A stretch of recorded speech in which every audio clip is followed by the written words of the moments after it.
احساس نہ ہوا، یہ اللہ کی طرف سے عنایت ہے، ورنہ عورت بوجھل ہو جاتی ہے، پریشان ہو جاتی ہے، اور 6 مہینے کے بعد عجیب حالات۔ ایک دفعہ عبد المطلب آئے اپنی بیوی فاطمہ کے پاس، فاطمہ بنت وہب، اور آ کر کہنے لگے فاطمہ کے پاس آ کر کہنے لگے فاطمہ مکہ کے سردار آئے ہیں میرے پاس، شکایت لے کر آئے ہیں کہ تمہارے گھر میں بیوہ ہے اور تم کعبے کے متولی ہو، اور بیوہ عرب کے ریت رواج کے مطابق کچھ نہیں لگا سکتی، ذرا آمنہ کو سمجھاؤ، میں سسر ہوں، اچھا نہیں لگتا تم ساس ہو، ماں بن کر سمجھاؤ۔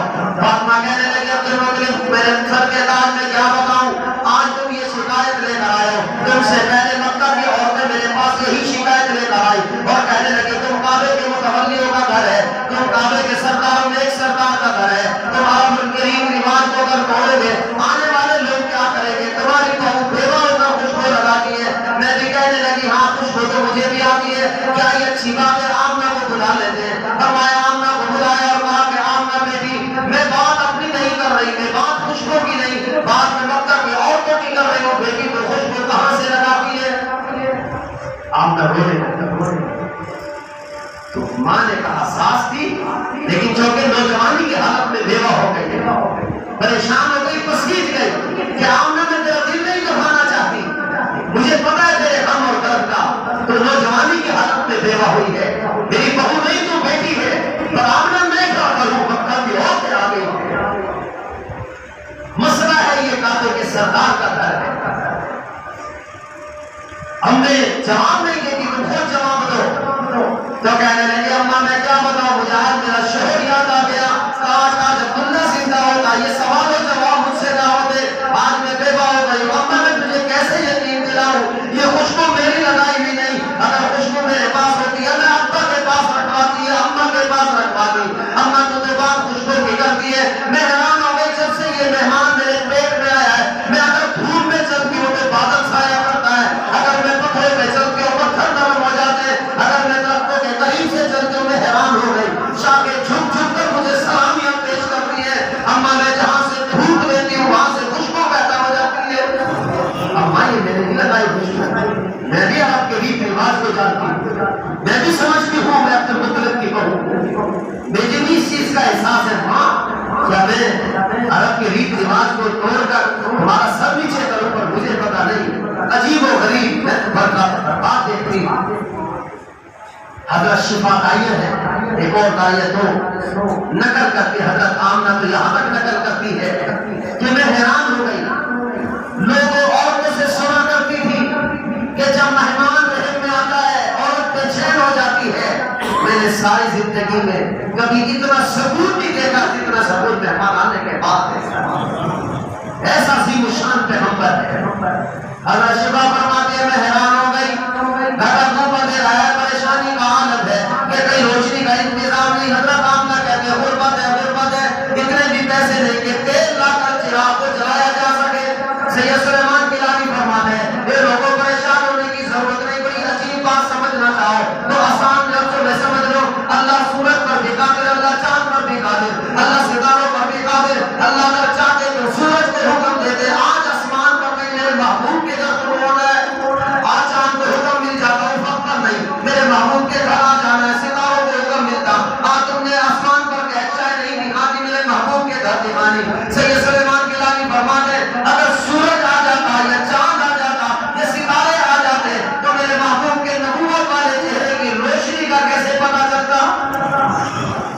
اللہ نے نہ سورج کو حکم دیا، نہ چاند کو حکم دیا، نہ ستاروں کو حکم دیا، بلکہ جب سرکار عالم صلی اللہ علیہ وسلم پیدا ہوئے تو حضرت شفا بھی کہتی ہے، حضرت آمنہ بھی دونوں کرتی ہے، کہتے ہیں کہاں گھٹا دھوپ اندھیرا اور کہاں روح اور قسمہ کے مالدار تک چمکے، ایسا عظیم الشان پیغمبر۔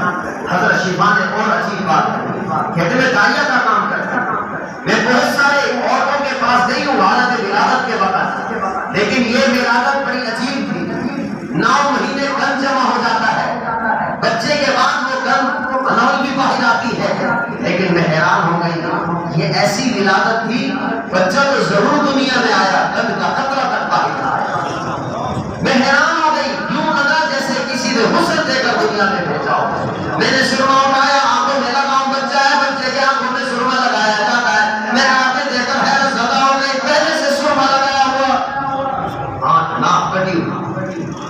اور شرائع حدیث نے بڑی عجیب بات یہاں نقل کی تاریخ کے حوالے سے کہ ابھی چند وقت, چند لمحے گزرے تھے کہ سرکار دو عالم صلی اللہ علیہ وسلم نے کروٹ لی اور ایسے سجدہ کیا جیسے بڑا آدمی سجدہ کرتا اور دیر کر سجدے میں, پھر کروٹ کھائی یہ اور بائیں بازو پر زور دیا اور دائیں انگلی شہادت والی اٹھا کر توحید کا پرچار کرنا.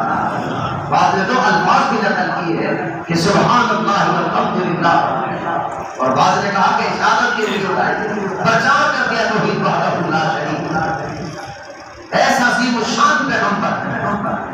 اور کمال تو یہ ہے کہ جب وہ پیغمبر معراج پر جاتا ہے, مفسرین بڑے جھوم جھوم کر نکات لکھتے ہیں, کہتے ہیں کہ تم اپنی عظمت جاننا چاہتے ہو, اگر تم اپنی اہمیت کو جاننا چاہتے ہو, اگر اپنی شان کو جاننا چاہتے ہو تو ایک جھلک دکھاتے ہیں.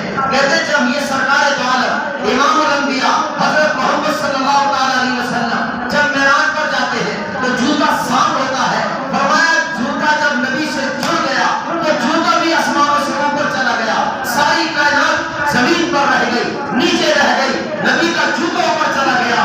فرمایا جب نبی کا جوتا نبی سے جڑ کر اوپر چلا گیا تو امتی بھی نبی سے جڑ کر سب سے اوپر چلا گیا.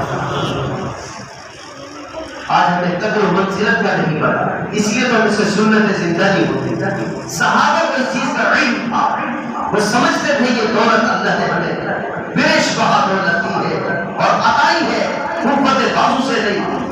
یہ اللہ نے خاص ہم پر انعام کیا ہے کہ امام الانبیاء حضرت محمد صلی اللہ علیہ وسلم کو امتی بنا.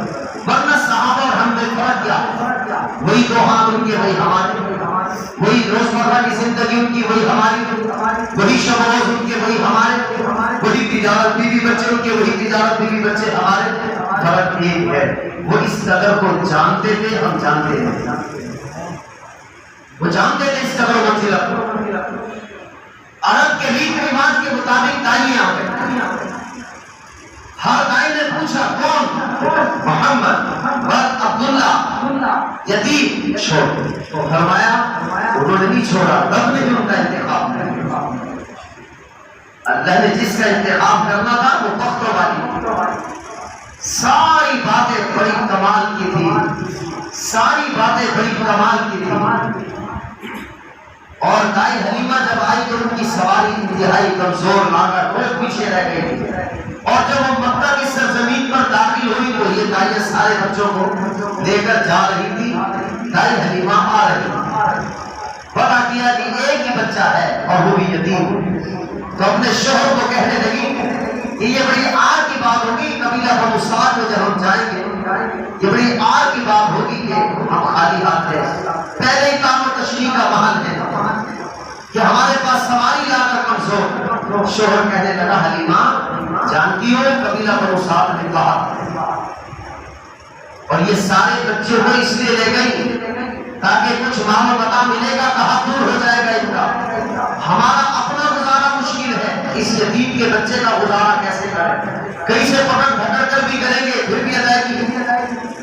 لیکن دائی حلیمہ کہنے لگی خالی ہاتھ تو میں نے جانا کوئی نہیں, میں تو لے کر ہی جاؤں گا. امتحان سے ہو رہا. پتا چلا محمد بن عبداللہ یتیم.